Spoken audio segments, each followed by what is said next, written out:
Bismillahirrahmanirrahim. Welcome to English PS. Here in this class, we are going to learn advanced sentence structure that we commonly use in our daily conversation. For instance, اس طرح فکرے ہم اپنی زندگی میں ضرور بولتے یا سنتے ہیں، جیسا کہ تمہارے پاس پیسے ضرور ہونے چاہیے، تمہارے پاس اپنا گھر ضرور ہونا چاہیے، یا تمہیں موٹر کار رکھنا ضروری ہے، اسے پین رکھنا ضروری ہے، یا اس کے پاس پانی ضرور ہونی چاہیے۔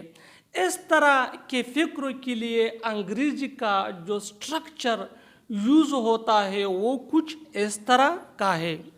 سبجیکٹ کے بعد ہیف کے بعد ٹو پلس ہیف کے بعد آبجیکٹ، اور اگر سبجیکٹ تھرڈ پرسن یعنی ہی شی اٹ یا سنگولر نیم ہو تو پھر ہیز کے بعد ٹو پلس ہیف کے بعد آبجیکٹ۔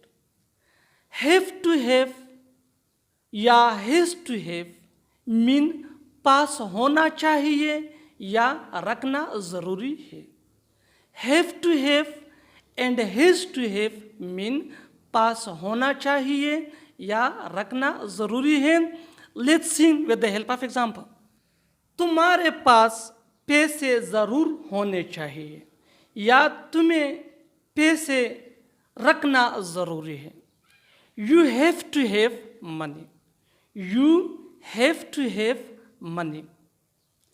تمہارے پاس اپنا گھر ضرور ہونا چاہیے یا تمہیں اپنا گھر رکھنا ضروری ہے۔ You have to have your own home, you have to have your own home.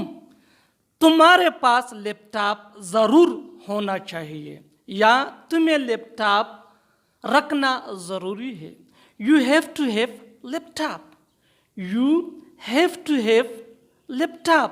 اور اگر سبجیکٹ تھرڈ پرسن ہو تو پھر اسٹرکچر کے مطابق ہیز یوز ہوگا، جیسا کہ اس ایگزامپل میں اس کے پاس پانی ضرور ہونی چاہیے یا اسے پانی رکھنا ضروری ہے۔ He has to have water, یہاں ہیز یوز ہوا اس لیے کہ سبجیکٹ تھرڈ پرسن ہے۔ He has to have water.